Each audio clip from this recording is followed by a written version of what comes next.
welcome everybody to this session, this session really goes to the heart of what the whole Jeju conference has been about, restoring confidence in multilateralism. And this particular panel is very fortuitous, coming as it does immediately on the heels of the beauty parade for the candidates for the Secretary Generalship that we've no doubt all just been watching.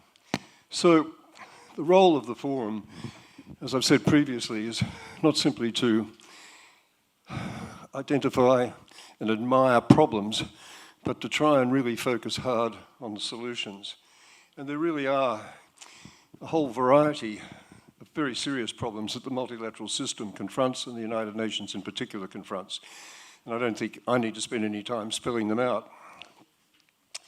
But our session then will be on restoring the most effective, we'll focus on restoring the effectiveness of the most critical institution of them all, and that's the United Nations.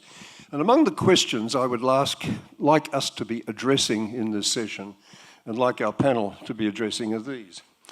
How much of the present US dysfunction is attributable to member states, and not least the United States, with its withdrawal of financial support or membership of multiple agencies, and how much of the problems in the UN is associated with its internal leadership?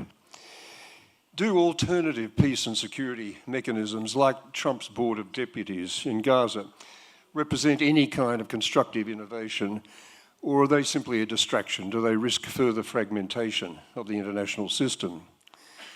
How seriously should we take China's claim, and this is a particularly sensitive question for Ambassador ZHANG, how seriously should we take China's claim to be committed to the global multilateral system now in a way that is simply no longer true of the United States? Very pertinently, in the light of the session we've just been at, what qualities should we be looking for in the next UN Secretary General?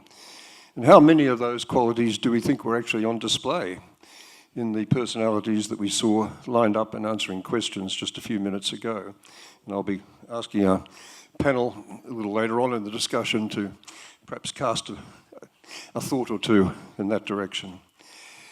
What qualities can we can reasonably identify what should happen to improve the effectiveness of the multilateral system more generally. No doubt we'll hear proposals from each of you. The critical question really is actually implementation. How do we make it happen? Where's the pressure going to come from to fundamentally change the dysfunction and breakdown of the multilateral system as we know it? Is the change going to come top down? Can the United States, can China, can Russia be pressured or encouraged to change their spots under their current leadership? Or do we just have to wait them out? Can the pressure come sideways? Do answers lie, as Canadian Prime Minister Mark Carney has been saying so loudly and clearly in recent months? Do the answers lie with the world's middle powers, more energetically building both multilateral and minilateral coalitions for effective action? Or does the real answer lie bottom up? Civil society activism, student activism, young people's activism, and I know we have some young people in the audience who we want to hear from later on. Will that make any significant difference? Well, they're the questions we want to identify. We've got an excellent cast of panelists to help us answer them. First of all, and there's Ambassador Nobuyasu Abe, former UN Under-Secretary General for Disarmament Affairs from 2003 to 2006, with multiple postings before that as Japanese ambassador, both in multilateral and bilateral postings, and with a very continued active engagement role since those days, particularly on nuclear arms control. Then we'll have, I've got second on my list, Angela KANE, down the other end of the panel, former Under-Secretary General of the UN for Management, 2008 to 2012, critical area, and also of Disarmament Affairs, from 2012 to 2015, with many senior positions before that, particularly in the Department of Political Affairs, after she joined the UN Secretariat all the way back in 1977. Then we've got Ambassador ZHANG Jun, who's Ambassador and Permanent Rep of China to the UN from 2019 to 2024, with multiple senior diplomatic appointments before then, and now acting as Secretary General of the very influential Boao Forum for Asia. And finally, we've got Siddharth CHATTERJEE, multiple senior UN roles in key field positions held by him over the years, culminating as UN Resident Coordinator in China.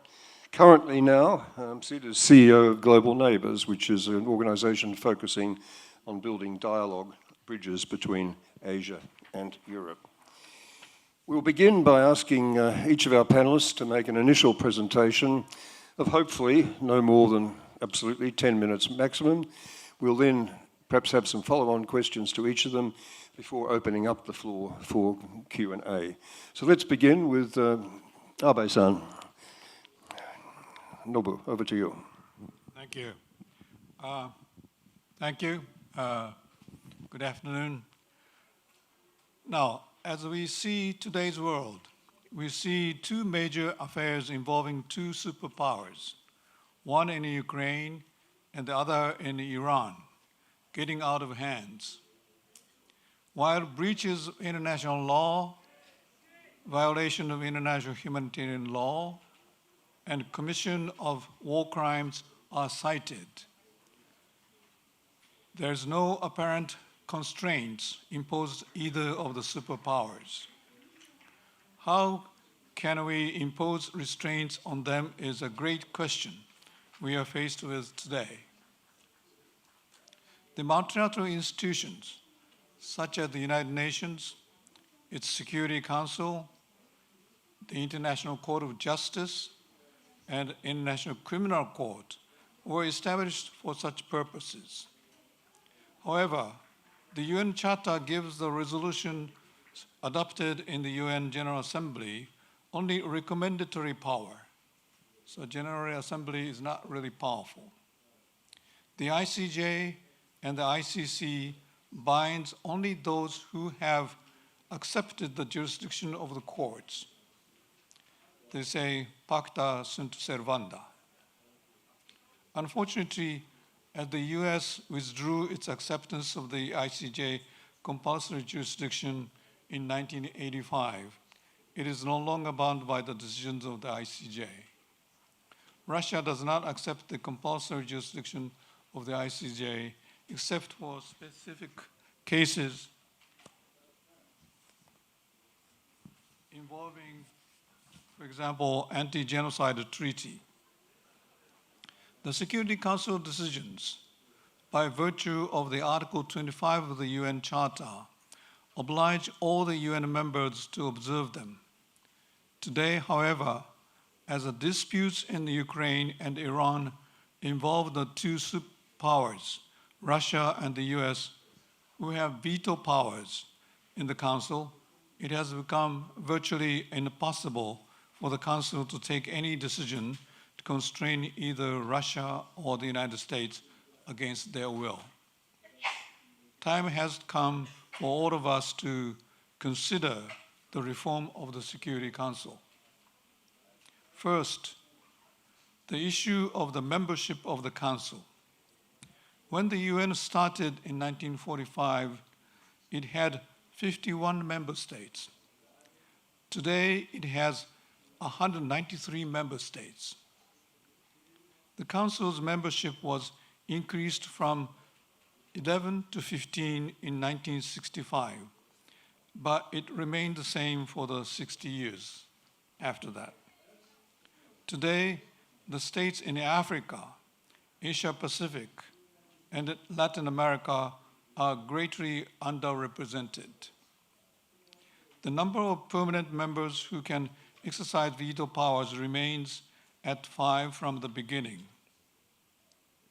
Now, some countries have virtually equal or greater influence on international affairs than some of the permanent members. For example, Brazil, Germany, India, and Japan are often cited. Suggestions were made to add a few more permanent members from Africa as well. In fact, the discussion of the Council reform has been going on for decades, but it has not reached any any decision yet. Skepticism has been voiced from Korea, Pakistan, Italy, Argentina, or those in Africa who fear they may not get the chance to become permanent members. For any reform to be materialized, the existing permanent members have to agree or at least restrain from using their veto power to the reform proposal. So difficult. But we have to renew the efforts if we are to make the Council more representative. Second, the question of the veto power. Because of the veto power, the Security Council has not been able to take effective decisions to stop warfare and being criticized as unwieldy organization.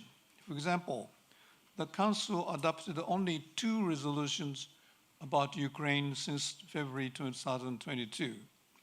One adopted in 2022 only decided to call on an emergency special session of the General Assembly to examine the Ukrainian question.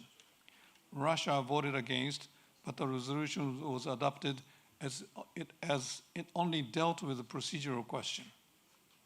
The other adopted in 2025 only implored, meaning only begging or asking for a swift end to the conflict and further urges a lasting peace between Ukraine and the Russian Federation. That's all the Council has done about Ukraine war. About Iran, the Council did not adopt any resolution about the US-Israeli attack on Iran nuclear facilities in 2025, nor about their widespread attack started February 28th this year. The only resolution was the one adopted on March 10 this year, condemning Iranian attacks against Iranian neighboring states. What a one-sided action. Surprise. There have been a number of ways to constrain the use of veto powers. In fact, the UN Charter provides that in decisions concerning peaceful settlement of disputes, a party to a dispute shall abstain, meaning if the Council is to decide on a Ukraine war or Iranian war, Russia or the United States will have to abstain. But soon after the UN started its activities, the permanent members found this provision very inconvenient, as it requires them to abstain when they themselves were involved in disputes. So soon they stopped calling issues brought to the Council as disputes. Instead, they now call any issue brought to the Council as a letter by the representative state A or state B. So the Ukrainian war or Iranian war is not a dispute in the Security Council, and Russia or US can vote and use their veto power. So one way to constrain the use of veto power is to start calling the issues as disputes again, if they accept.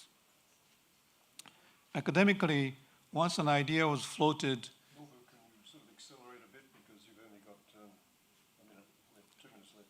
Oh, okay.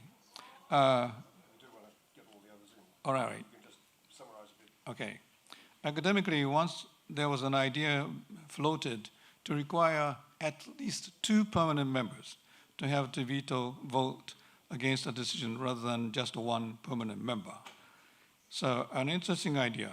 But the US, for example, will have to ask either Great Britain or France to join, or Russia may feel uneasy to ask China to join.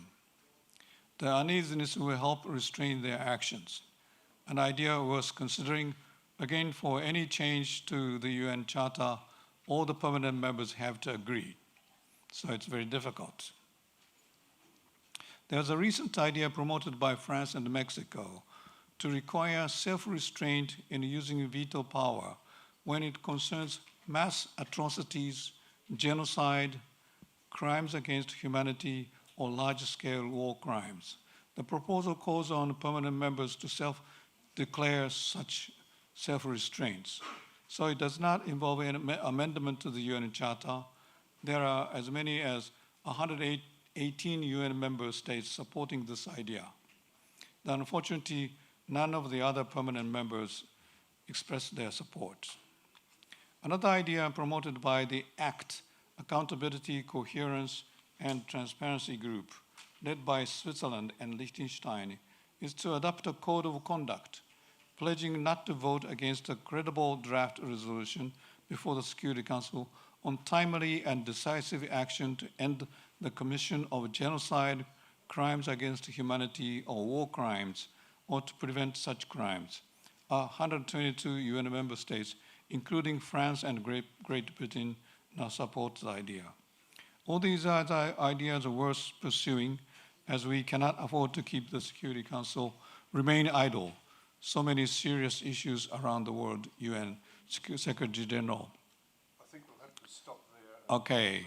Catch up on the other issues as the discussion proceeds. Good, thank you. Okay, thanks very much, Nobu, and you've raised raised a lot of issues, and I know you want to raise some more about finance and the International Criminal Court and so on, but we'll have an opportunity, hopefully, as the discussion proceeds, to pick that up. I now call on Angela KANE, if I may, who's had a vast managerial experience inside the system and can tell us what, if anything, can be fixed internally in the system as distinct from other external options. Angela, over to you. Yeah, 10 minutes max. Thank you very much. And as you said, I spent 4 years as Under Secretary General for Management. And I must say that, unfortunately, I do have a lot of knowledge about it. But I want to go back to what former Secretary General Ban Ki-moon said. And he said basically that the United States withdrew from 66 organizations, 31 from the United Nations system. And then you had that topped off by US President who asked the UN General Assembly last September, what's the UN good for? What does it actually do? And then in March, his ambassador at the United Nations, Mike Walls, sort of said that the UN go back to the basics. He said, go back to the basics.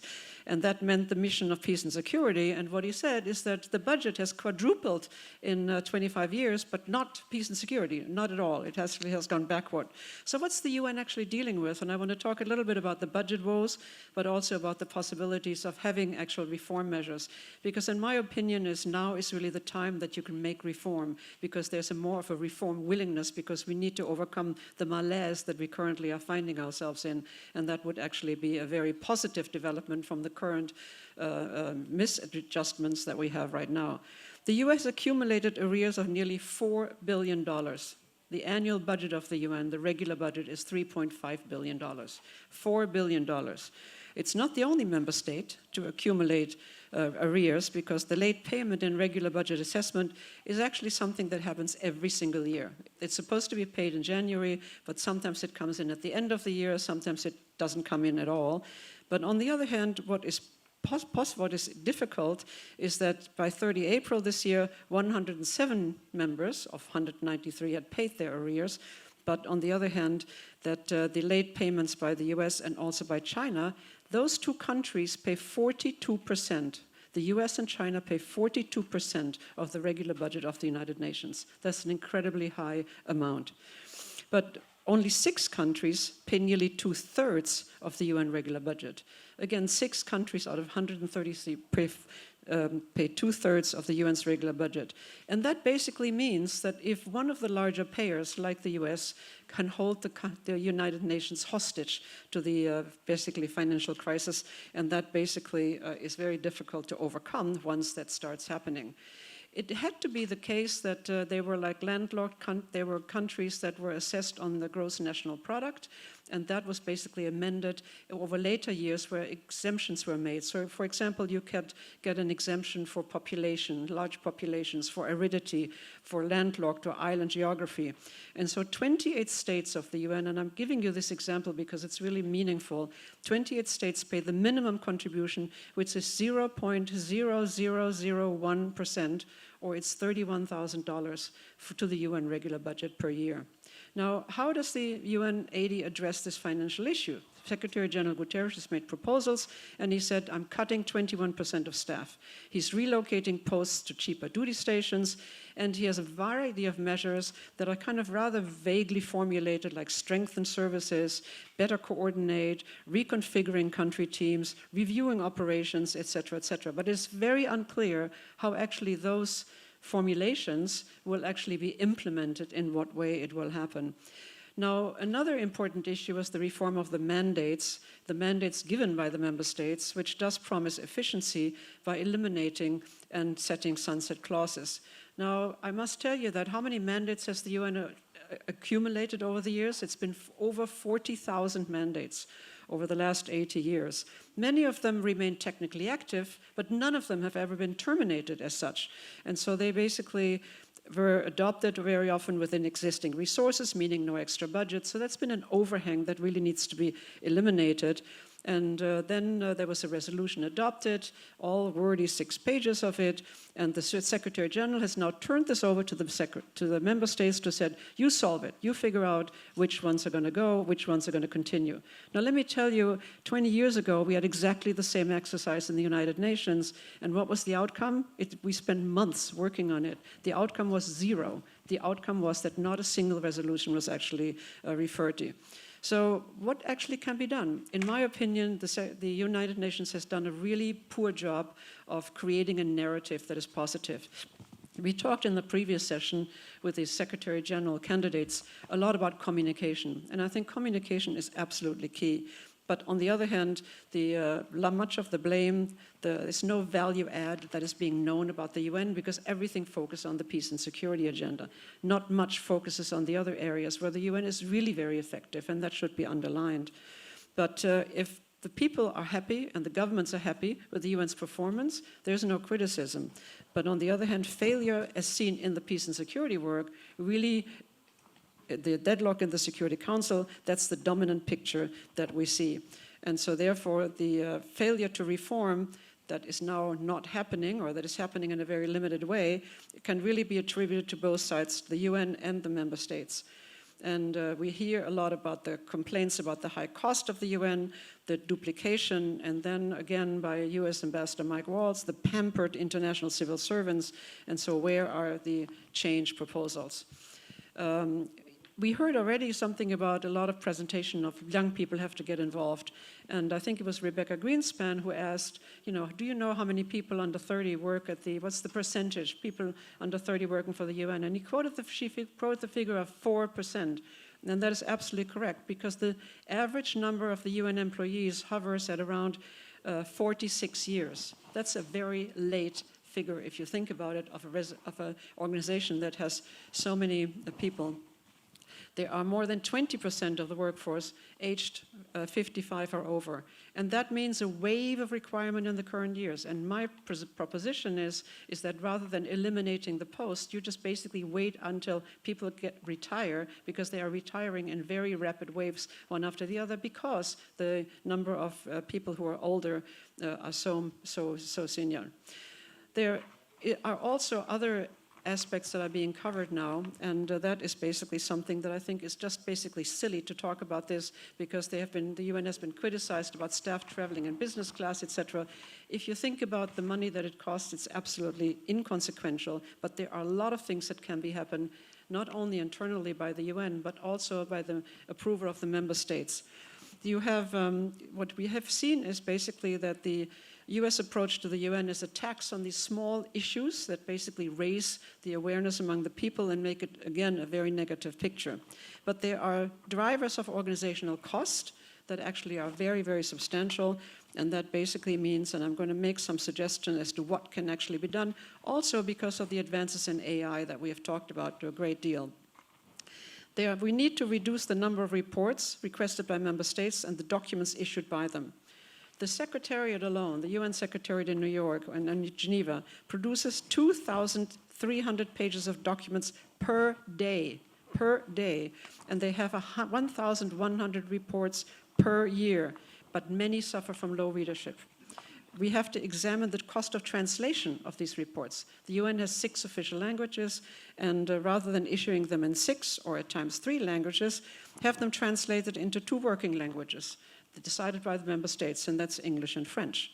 Also, there's an entitlement for verbatim records. Verbatim records means basically every single word that has been spoken in a meeting has to be put down. And also there are summary records, which are summaries of the same event. And so we have to use technology to replace the laborious work of translation and printing. They are often issued even years afterwards. Again, examine UN publications, replace them with digital versions. You have human resources. You have to present posts in aggregate version. The United Nations member states talk about every single post, not in aggregate numbers, even though there's so many of them, but every single post. And that basically has to be changed because it would release the stranglehold of member states discussing individual posts in which they may have an interact. Again, simplify the hiring process.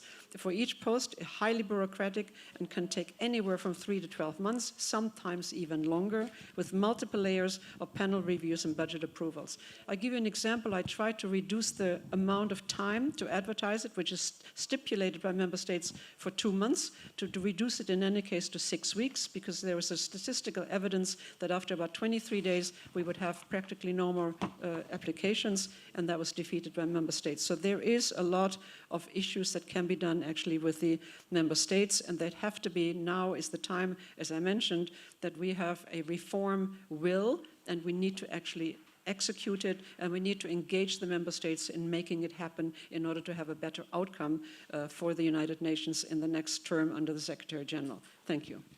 Thank you very much, Angela. Can I now turn to you, Ambassador ZHANG, for your take on what's wrong with the multilateral system and how to fix it from a Chinese perspective.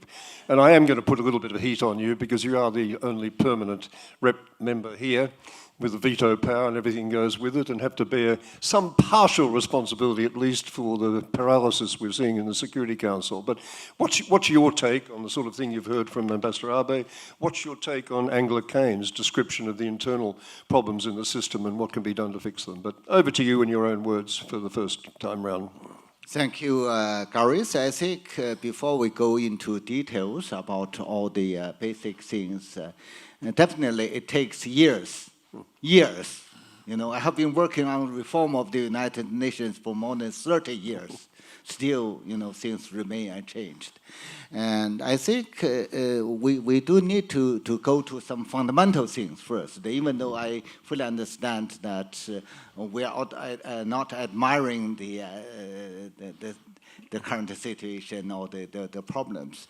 But I do wish to remind all of our colleagues sitting in this room that we have to identify what's the biggest threat, what's the root cause for today's global fragmentation or the collapse of the role of the United Nations. Definitely, I think it's the general recognition that unilateralism, protectionism, bullying practices, hegemonic practice are the root causes for today's problems. They are not only undermining the current international order, but also causing disorder and also causing distrust, causing the loss of direction of the United Nations and also other international institutions. So we have to be very, very clear. And furthermore, we have to be mindful of the further damage coming from these practices. And frankly, unilateralism is not simply stopping there, and it may cause further turbulence in the world. So we have to be very much careful on that. We have, on that, I have to also make it very clear, we should not attribute today's problems to the wrong persons or to the wrong countries. So we have to find the right doctor for the right prescription. And second, I think while we are worried about the current situation, we have reasons to be confident about the future of multilateralism. People are all mainly talking about the negative side of today's world. But we have to also understand well that our world is also transforming profoundly. The fundamental transformation is the shift of the gravity of power from west to the east.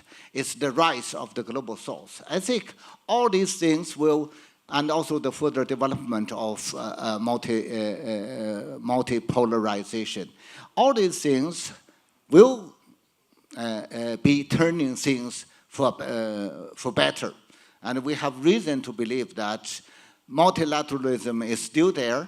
Multilateralism remains dynamic. The problem is that in what way we can make good use of that. We can take reform measures. We can keep our pace with our times and with innovation, with practical things to make sure that it works well. Before we find good solutions, I think the third point I wish to make is that we have to come up with some basic consensus on some basic issues. Nowadays, we are mainly talking about specific issues. But before we come up with a fundamental consensus on who we are, where we are heading for, and definitely, I don't think any solution will be becoming meaningful. On that, I simply hope that we all realize that we are in the same boat. When I was in Seoul, I discussed this with some Korean friends. They say, we are not only in the same boat, we are also in the same storm. So let's put it together. We are in the same boat, in the same storm. And then we have a shared future. We have to realize that multilateralism represents the broadest interest of all of us. And multilateralism is, until now, is the best, is the most effective way in finding solutions in addressing today's problems. I don't see unilateralism will get that done. Definitely, unilateralism may make one country great again, tentatively, for a short period for a while. But in the long-term run, definitely is a dead end. And my next point is that we do need to go forward with new thoughts about improving the global governance, in particular reforming the United Nations. Many have been said about the reforms of the United Nations. Again, still some fundamental things remain unsettled. The first fundamental thing is that until now, even though I worked for that for more than 30 years, we haven't established some fundamental guiding principles guiding the reform of the United Nations. You can imagine that without guiding principles, how can we settle the specific issues, including the reform of the Security Council? We haven't set a principle whether we should add some new category or we should give some new opportunities for the emerging powers or things like that. So we have to settle the fundamental thing first. And second, we have to solve the problem of power sharing. You know, currently many of the ideas were based on the mindset created 3 or 4 decades ago, or even 8 decades ago. But now the world is changing. The fundamental change is the rise of the South, the global South. So without giving equal rights to the global South, no reform measures will be becoming effective. And third, something concerning the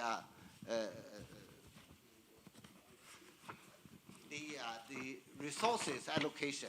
You know, we are talking hugely about reform of the UN system, about putting development on top of the agenda. Well, that's good ideas, but without sufficient resources, how can you get it done? So the reform of the UN should be carried out together. That's my firm belief. Should be carried out together with the reform of IMF, the World Bank, and other relevant institutions created in the aftermath of the Second World War. Only with such reforms, the UN can allocate sufficient resources for development programs. And the UN should also explore ideas to find its own resources my humble idea is to establish a global development fund under the direct control of the United Nations instead of like MF and the World Bank. And in that occasion, we can have better control of our resources. And my last idea on this is that we have to reform. A simple reform of the UN could be done also by further streamlining its institutions. We have a huge UN system, covers almost everything. We have all the necessary or unnecessary institutions. My idea is that if we can further streamline it, let's say to cut half of the institutions, half of the reports, half of the resolutions, well, the UN definitely will work better. And my last idea is relevant to what I'm doing, Gareth. I think while the world is confronted with huge difficulties, regional cooperation becomes more relevant, more meaningful. And we definitely, while we cannot live in a world with a vacuum of global governance. So while others, the global ones, are not working well, regional ones definitely need to come up to complement. And on the contrary, for new ideas, we are not able to exercise globally. We can exercise, put it in test in regional practice. I hope we can do it together. Thank you, Gareth. Thank you, Ambassador. Before turning to Sid Chatterjee, I do want to come back to ask you to respond to one particular challenge, the issue of the veto power in response to atrocity crime situations that was raised by Ambassador Abe. I raised that particularly because we are here in Jeju, and even though this is still not as widely known as it should be, Jeju, of course, was the site 7 decades ago of one of the worst atrocity crime situations the world had seen after the Second World War, when some 30,000 civilians were massacred and an orgy of property destruction, all for political differences, not anything more substantial. So it's an issue that still resonates, atrocity crimes here in Jeju. Why can't China just jump on this particular? I know you're going to hang on to the veto power tenaciously, as all of your colleagues on the Security Council Permanent 5 do. But why not just make a compromise on this one and not have the veto able to be exercised when the issue is a response to genocide, other major crimes against humanity, ethnic cleansing, atrocity crimes generally? I think this is a challenge that you do need to respond to. Thank you, Gareth, for putting me on the fire. And definitely it's an issue beyond the mandate of the Boao Forum for Asia, but as the former PR of China, based on my personal understanding of the Chinese policy and the position, let me put it this way. First, we have to recognize that the veto arrangement is part of the international order established on the basis of the result of the Second World War. And, if you go back to the Yalta Conference record, you will find that it was also the result of compromise and the negotiations between the big powers. And secondly, we have to look at both sides of the same coin, namely the veto power. Of course, people are all emphasizing the negative side of it. But I also wish to remind the colleagues that we also have a positive side. Veto powers were misused by some permanent members. But from time to time, it's also used to prevent the worst things to happen. That's also true. And according to my own memory, it's also true. And thirdly, I don't think China is asking to prolong the veto power arrangement with the new reform. But definitely China will be engaged in discussions on that. The problem is that while people say veto is undemocratic, some other people, including Japan as a member of G4, is asking for permanent membership with a veto power. On that, I think China's position is clear. If you take it as undemocratic, it should be extended to any new member. Concerning the old member, let's try to work together to find a solution. So I have heard discussions about the maid powers. I think that idea could be also applied to the reform of the Security Council. You know, you cannot simply identify 4 countries as potential permanent members. If we all realize that maid powers are relevant ones, are meaningful countries in making the world better, so why don't we incorporate that idea into the Security Council reform, making them part of the solution? So that's my humble reply to you. I also hope we can find a solution on that. Well, if you want to have a clear understanding of China's position, you'd better, Gareth, go to Beijing again. Well, I'm not sure that it was a very humble reply, but it was a very diplomatic one. So, Siddharth Chatterdjee, over to you for your take on all of this as a long-time inhabitant of the UN system. Well, let me start with the basic premise that for the first time post the Second World War, we are seeing an interlocking crisis that threatens the survival of our entire humanity. For the first time post the Second World War, we are seeing an interlocking crisis so grave, so dangerous, so deadly. Let me do a quick stock take of it. We've seen a health pandemic, which exposed the fragility of human health and health systems across the world. Not just that, it had an economic impact, which rivals the Great Depression of the 1930s, those of you who've read history, because everybody's very young here. Second, we've seen a climate crisis, what we call the triple planetary crisis of climate change, biodiversity loss, air pollution, which poses an existentialist threat. Today, look at Europe searing under a heat wave, which happens in the global south, in the underdeveloped, poor parts of Africa. That's happening today in Europe. Unprecedented forest fires we've seen in Los Angeles, in 2022 in Chongqing. Third, we've talked about conflicts, and we've seen the conflicts of Ukraine and Gaza. But did you note that there are 80 ongoing conflicts in the world? 80, ladies and gentlemen. So suddenly, you know, from the periphery of our consciousness, conflicts have come front and center. And let me say one more. More than 50 countries are involved. Indeed. Another thing about these conflicts are, the First and Second World War were both accidents, real accidents. But we didn't have nuclear weapons then. And I'm not saying this lightly. We are perhaps at the cusp of a third. One mistake, and Armageddon looms in the horizon.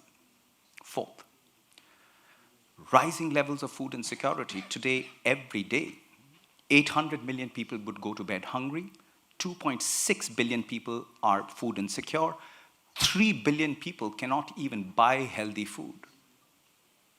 And number 5, we are seeing levels of inequality which are unprecedented, whether it's on the digital divide, whether it's artificial intelligence, and I call this the 3 horsemen: climate change, health, and AI.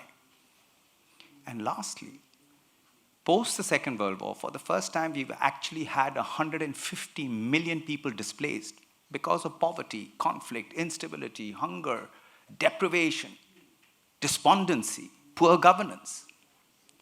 So we are seeing an unprecedented lethal cocktail. And ladies and gentlemen, I have not served in the United Nations in New York or in Geneva. I started my career in Bosnia. I've served in Somalia. I've worked in Sudan, in South Sudan, in Iraq. Name the conflict zone, and that's where I've served. And I'll tell you one thing. Today, there is a massive development deficit. Massive. And when the Secretary General came into position, Antonio Guterres, in 2017, he says, the world is in pieces. We need world peace. Today, that saying is even more pertinent as at this moment as we speak. We are in a place of unprecedented development deficit. And what we now need is a turnaround. A UN that becomes fit for purpose. And when I say fit for purpose, because we are at an inflection point, a United Nations which can either be dynamic or dinosaurs. Have any of you gone and seen a dinosaur? Where have you seen it? In a museum. And that's perhaps where we will go to if we don't correct the positioning of the United Nations system. I'm looking at a development paradigm. Now, let me talk about my last 5 years as the head of the UN in China. Perhaps the most consequential in my entire 30 years in the UN. Let me give you a few figures here. In 1979, this was a country with a per capita GDP of $180. It was poorer than most member states across the planet, including in Africa. 90% of the population lived in abject poverty. Abject poverty.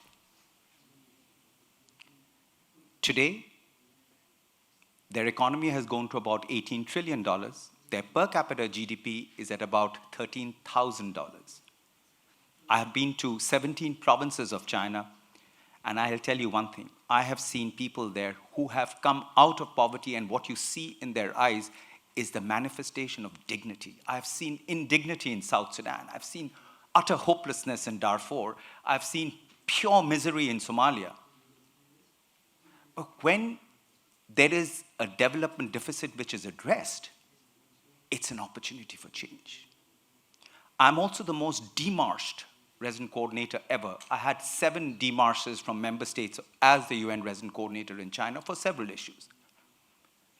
And I would keep getting pressed, oh, but you're not pushing China on human rights. You know what? Human rights is work in progress everywhere in the world, without exception. But there is one human right, and the dignity that comes from access to food, access to health, access to a good education, that you're not left out in the periphery. That I have witnessed in my last 5 years in China. So one of the reasons I was actually demarched was, why am I supporting the Global Development Initiative? I co-convened it with Ambassador Zhang, an event in New York. I don't want to name the member states that demarched me. I had one single point to them. I said, even if tomorrow Botswana or Senegal or Sierra Leone comes up with an initiative that gives a boost to the Sustainable Development Goals, let's welcome it instead of criticizing it, because we need momentum. Today we are 17% on delivery of the Sustainable Development Goals. Ladies and gentlemen, 17%. We are completely off track. In fact, we have regressed exponentially. Now, just to be fair, everybody points the finger to the United States, but why should the United States be the only country writing out checkbooks for the entire United Nations system? Sorry. For the last 80 years, that's what we expect? No. So there has to be a shared responsibility, and there has to be a new financing architect. Ambassador Zhang is absolutely right. The Bretton Woods institutions need to be completely reformed. Lock, stock, and barrel. They need to be completely reformed, because that Bretton Woods institution is suited to serve the global north, to serve the rich. So there are issues in the reforms that are needed and urgently needed. So when there is a call for a global governance initiative or a global development initiative that comes into fore, let's look at it. Let's see where those points of convergence are. And today, I feel, when I was in 2025 last year in Tianjin to see the Shanghai Cooperation Organization Summit, which was held there, ladies and gentlemen, the world has become multipolar. Multipolarity is here to stay, and perhaps it's the best thing that could have happened. But what we need to connect that multipolarity is still the existence of a United Nations multilateral system that is fit for purpose. We are not fit for purpose. And I say this with all humility at my disposal. We are not at all fit for purpose, simply because we are still drawn by the maps of 1945. So we've seen duplicity by those very member states that throw the rules at us, can go and breach those rules many times over. And those rules didn't get breached recently. They've been breached right post the Second World War. So, the March of Folly, the famous book that was written, whether it was from Vietnam to Iraq, I've been in all those sectors and I've seen what it has done. So all I would say is, perhaps this is that moment in whether it's a new Secretary General, but the member states need to really come together and give the Secretary General the tools to enable that change. I frankly see today in China, the catapulting of multilateralism in a very positive direction. I have witnessed it myself over the last 5 years. I have seen how the convergence of events have happened. And I'll give you one classic case, earthquake, Myanmar. Within the same day, we were able to convene the country teams of Myanmar and China, together with the Ministry of Foreign Affairs, together with the China International Development Cooperation Agency. Within 72 hours, we already had relief going in by the border of Yunnan being opened up and relief going in. So the possibilities exist, and it's not institutions that define it, it is personalities that make that change. Thank you. Well, thank you very much, Sid, for that insider perspective. Let's focus on the issue that is currently on all our minds. It's a rather delicate one, and you may not want to be as explicit as I hope you will be, but let's focus on who among the potential candidates for SG is best able, in your view, to turn the organisation from dinosaur to dynamo. 3 of you have actually worked within the UN system as employees on the payroll. Who would you like most as your boss if you were back inside the system at the moment? And Ambassador ZHANG, you've been watching from the outside for the last 30 years. You've been watching from the outside. Who do you think is best calculated of this lot currently on offer to take us forward? Ambassador ZHANG, first. Gareth, I promise you that when I go back to Beijing, I will invite you. I have planned to invite you for lunch or dinner, but now I'm deciding to cancel that lunch or dinner.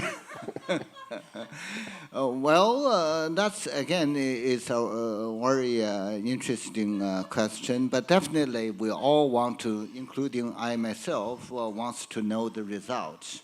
But definitely the process has not been finished yet. I'm glad that Jeju has invited 5 of them here, and that really not only helps the candidates to present themselves, it also helps the world to understand better who they are, in what way they can help the UN. I believe all of them are well prepared. And that's very diplomatic. Well, what are the criteria? If you're not going to talk about names, what are the criteria that matter most for you? If you were voting? Definitely, all the criteria are principled criteria, and you cannot tell in what specific way one should qualify or not. But we can.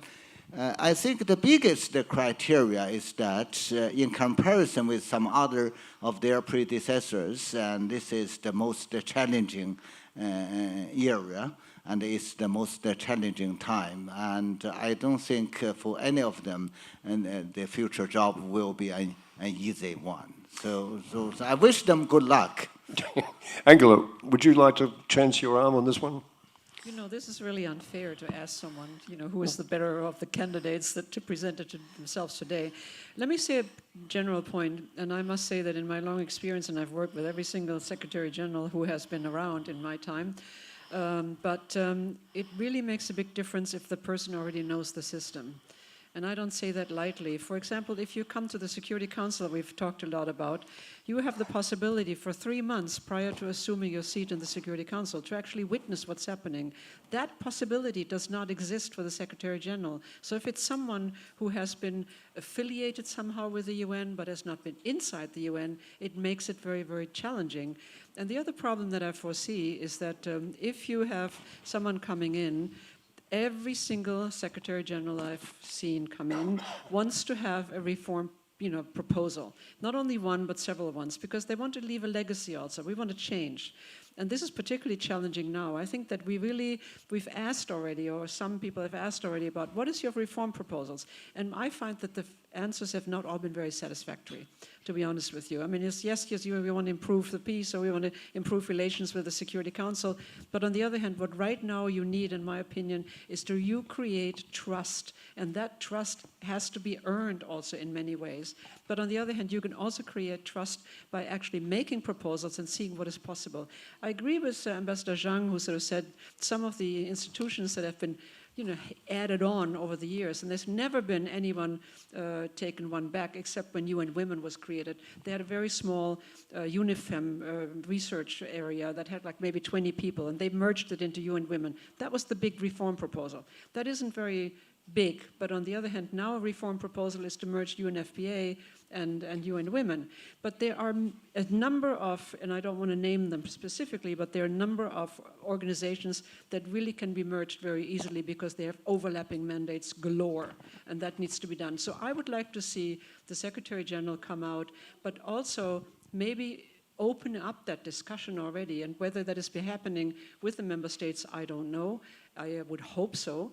But on the other hand, to basically create trust the minute that person comes in, to sort of say, I am also standing up for the civil service, for the international civil service, because that's been pounded, by one member state in particular. But on the other hand, it is the way of coming in to handle these issues and to basically also create trust with member states, but also with the Secretariat staff. Thanks, Angela. Nobu, Tabe-san. I have a little different view on this question. I think when the UN is becoming very obscure, becoming irrelevant, we need a very strong leadership at the UN in the form of Secretary General. So I think one has to be a very strong personality with the guts to tell Americans or Russians what is wrong with you or what should not be done.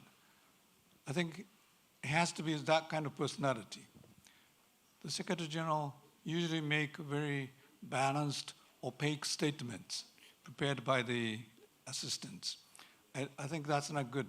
The main responsibility of the UN is to maintain the peace and security around the world. For that purpose, sometimes you have to be strong with the guts to tell even big powers what's wrong with you, what should not be done. And for that purpose, Financial Times recently, London Financial Times recently run an interesting editorial, which said, yes, we need a strong leadership. For that matter, we may forget this time this system of regional rotation. It's a European Secretary General now. Next time it is Latin America and the Caribbean. So there are 5 candidates, all from Latin America. Financial Times suggested this time you should forget about it. You have to get a strong, prominent leader, someone like Emmanuel Macron of France. His term is about to end, so he can get a chance. So something like that. Strong one who can even tell Americans something's wrong with you. That's important. Sid. Yeah, so I think what we need in a leader today, more than ever, is someone who's got the ability, besides courage and compassion and solidarity, those are the essential qualities that we need, is someone that has the respect of the key P5 member states. And I'm talking about the head of states level, someone who has the respect and is able to engage very effectively with the leadership of the P5. And I'm stating this specifically P5 because the P5 remain the most consequential heartbeat of the United Nations system. But having said that, that we cannot have an SG from the permanent 5. That's the problem. Yeah, so maybe those rules need to be changed. But yes, I agree with him completely that we need someone with very fine interpersonal skills and is able to actually navigate the complexity. And let me tell you, ladies and gentlemen, the complexity of the geopolitics that we navigate in is a Machiavellian maze. I have seen that ground up, and I feel sorry for many Secretary Generals. And I'll just go back to the time of Kofi Annan because I served in Iraq twice. I remember when Kofi Annan said in BBC that the Iraq war was illegal, the consequences were harsh on him. They not only went after him, they went after his family too, if you recall. So it is something that we will need. We will need someone who's courageous enough to stand up, but has the respect of the key 5 member states. If we have someone as courageous and outspoken and as aggressive as Nobu is suggesting, and I'm all in favour of that, it's not exactly a guarantee of a second term in the office. And we've seen in the past a number of SGs spending their first term just trying to guarantee their election for a second one. Under those circumstances, is there a case for having a single term, maybe a slightly longer, 6 or 7 year term, rather than the current situation of 2 terms, so that we do encourage someone not to be so lame in their first terms? We all agree, fierce agreement about that? Let me just Not so much you, Mr. Zhang. Security Council. Say again? That could be a shortened term, but could be easier than the reform of the Security Council. But I think basically what, I think it's maybe not only 1 term, but maybe it's like a 7 year that's been suggested a number of times, because I think that 10 years is a very long time, particularly because the people who are going to be nominated are not going to be in the lower years, let me put it this way. I mean, they're already elderly, so to say, and it's a very, very hard job. It's not only on the physics, it's on the mental issues. I mean, basically, it's very difficult.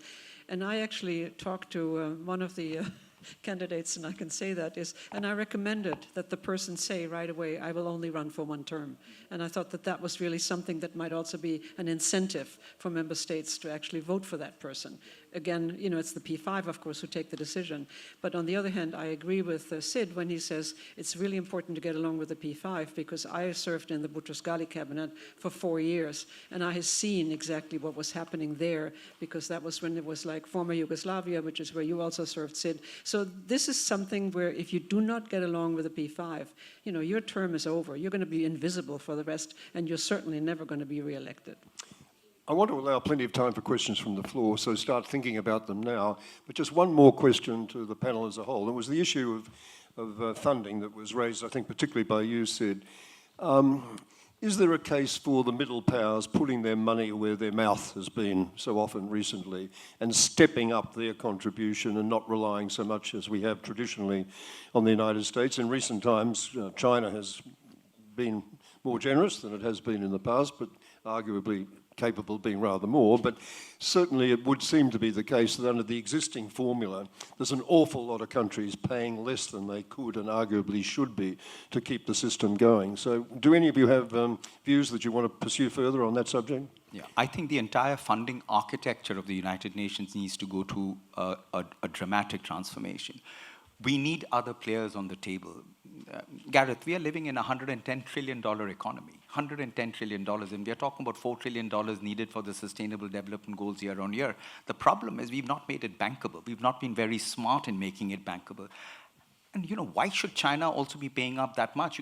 People don't seem to understand. They have a population of 1.4 billion people. That is a huge number of people that they have to look after. So they are actually putting in much more than I would have actually expected them to do. And thankfully they are, because that's what is keeping the UN still afloat. Otherwise, we would have been down the hogway a long time ago. But perhaps we need more of the Ted Turner kind of people coming in. If you recall, during the Bush administration, after the Kofi Annan fiasco, all funding was cut off, and we had a Ted Turner emerge. Today, there are hundreds of Ted Turners in the ecosystem. They need to have a seat at the table. So there has to be a new type, China has been talking about it, many have talked about it, a new type of multilateralism that brings a broader swathe of people around the table. Okay. Any other comment on that? Angela? I think that's... Angela first, and then Ambassador Zhang. Yeah, that's absolutely right. And I talked already about how the way the budget is financed, with 42% paid by the US and China, and then basically 175 member states pay 1% of the regular budget. That needs to change. But who determines who pays what? And that's basically a committee that's composed of member states. It's not the Secretariat, it's not the Secretary General. And that means that there's just to be a willingness of the member states. And that's, to me, now is the opportunity to work on that, to basically get that that agreement to do this because it needs to change. And Ted Turner, I'm glad that Sid brought it up. He gave $1 billion. But I was there. I was actually negotiating, with his team at the time. But on the other hand, what happened is that member states were not happy about it. Why? Because they felt that they couldn't influence. It was too much of a sum. And that was something that was totally taken by surprise. And it was then put into another organization, and that's what created the UN Foundation.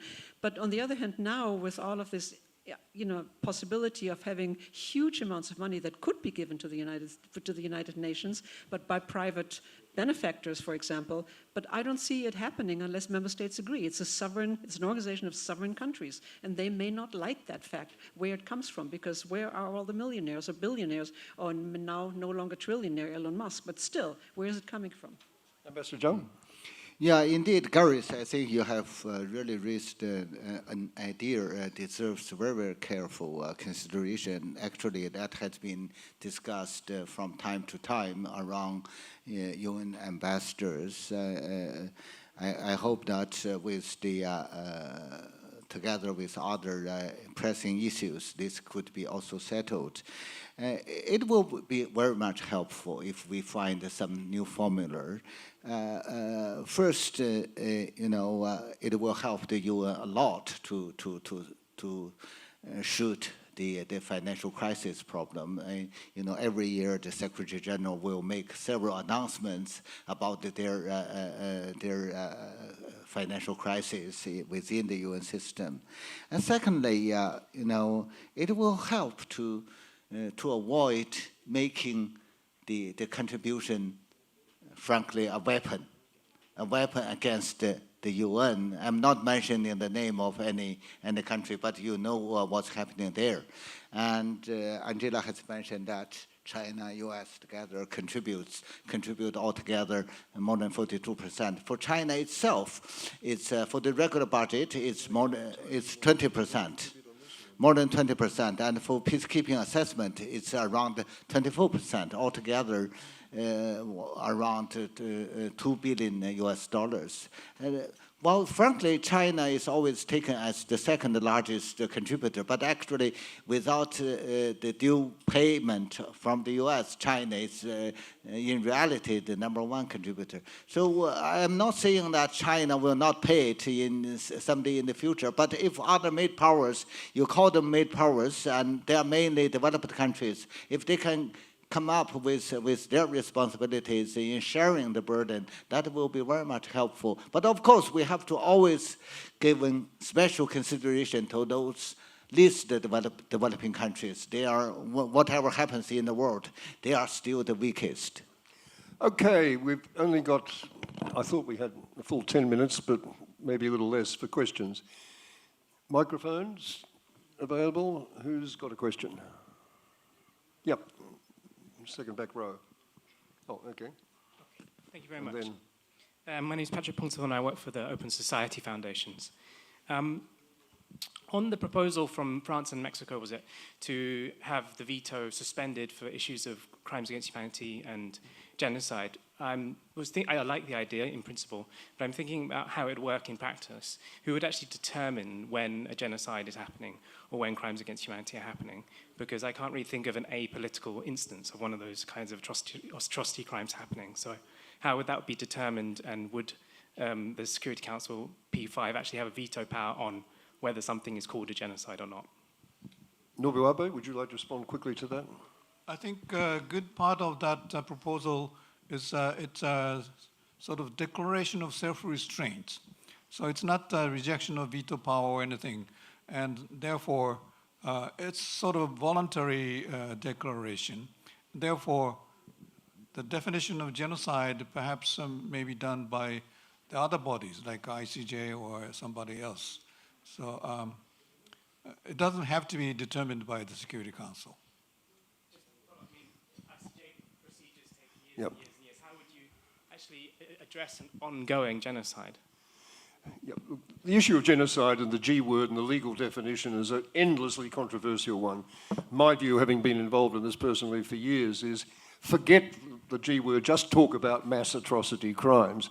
And it's not too hard to get evidence of atrocity crimes occurring. you don't have to satisfy a formal definition, I think, to get this process started of the kind that we're talking about. But let's go on from there. The gentleman towards the back had a question with your hand up. Yes, microphone, please. Microphone in the right-hand side. No, sorry. Over there, Back 2 rows. Se- Just keep your hand up. Yeah, thank you. Thank you for the discussion. It was very insightful. I am an undergrad student at Yonsei University, and I have a question. So looking back on our historical background, I believe that social instability often leads to social unrest, which is very bad. And in modern society, I believe that under multilateralism, UN is also being in a very vulnerable position. So in this, under this political turmoil, do you think there are any ways for UN frameworks or figures that could persuade the main donors, such as the DOC members, to kind of contribute more on the developing countries? And if there are any plans, could I gain some insights in detail? Would anyone like to take that? Yeah, Sid? You know, today, even when I look at Europe or the European Union, they're in dire straits with their defense budgets having gone up exponentially, which was not something they had to do before. Money is not easy to come by for many governments, and particularly post the COVID crisis, I talked about the economic impact of that crisis. So we have to, revisit the financing architecture, and that's why I also spoke about the Bretton Woods. I actually like the idea that Ambassador Zhang Jun proposed. Have a global development fund. I am from the development and humanitarian side of the UN. Have a global development fund which actually is incentivized to become something which is viable, not a charity thing. I've seen charity happen, it doesn't work. I opened an office in South Sudan in the year 2000. 26 years later, we're doing exactly the same day. Have you seen the movie Groundhog Day? It's that. We are still dropping food, we still have airplanes dropping food, we still have the same violent conflicts simply because we were not able to transition that society towards a development paradigm. We kept them on a drip feed. So something has to change in our operating model, and certainly the financing model will need to change. Okay, gentleman here. Okay, so my name is Jun-Seok Ko, and I am the undergraduate student in the political science at Jeju National University. So first of all, thank you for sharing your valuable insights. So I have some question about the UN system. So as the political scientist Adam Przeworski said in the Democracy, the crisis and collapse are different. So similarly, I think there are crises on multilateralism, namely, that's undeniable. But I don't think that means collapse per se. And also I don't think this. We have a question? Yeah. So I don't think this fragmentation has occurred because of not the malfunction of UN. And debates on the legitimacy of the 1945 UN-led or UN-centered system. So how can be the reform option of the UN system? So as a moderator or the executor right now, how can be that? Sorry, I'm not sure that I fully understood the question. Could you just have a go at rephrasing that? Okay, so more precisely, so how can be the UN's reform option for the next future? So current system is like an executor, but they should be the moderator to change or be the executor like present system. How can be changed? Well, if the question is whether we can do better with new organizations, which of the kind that was proposed by the Slovenian president in her speech this morning, or we've heard talk previously about having a separate organization of democratic countries that are committed to democratic norms.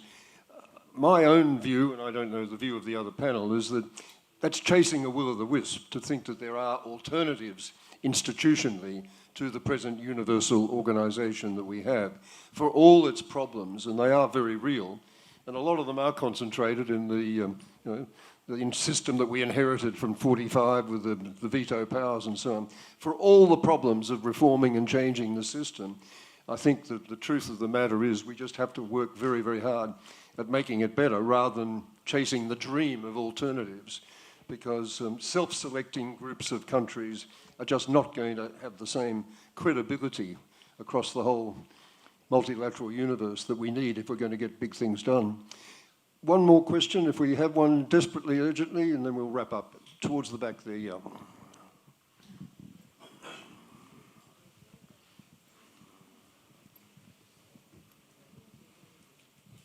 My name is Jimmy Che. I'm an undergraduate student at Middlebury College. Just a question to Ambassador ZHANG. You talked about the requirement for guiding principles in the UN. What are the guiding principles that China wants to promote for the future? Well, again, it's something very much challenging, and that's why we haven't got it done until now. The fundamental thing is that we realize that first, let's make it very clear that, like what we have heard from all the candidates, that we have to make sure that any reform should be based on the current remaining value of the Charter, and including the fundamental principles. We are not reforming the UN doesn't mean that we are bringing down the UN by abandoning all the fundamental principles. And secondly, a principle we have to establish as a guiding principle is that we are not looking at today's problems with set sort of colonial glasses or the glasses of Cold War. And we have to look at the issues with today's glasses, and in particular, the reflection of the change of the gravity of power, the rise of the global south. That's something we have to fundamentally address as a principle. Otherwise, you won't find any solution concerning the reform of the Security Council. Western countries, developed countries, are asking more seats for the Security Council. Currently, it's already over-imbalanced with the proposal coming from a number of countries. It will be further imbalanced. So we have to tackle that fundamental issue first. And the third one is that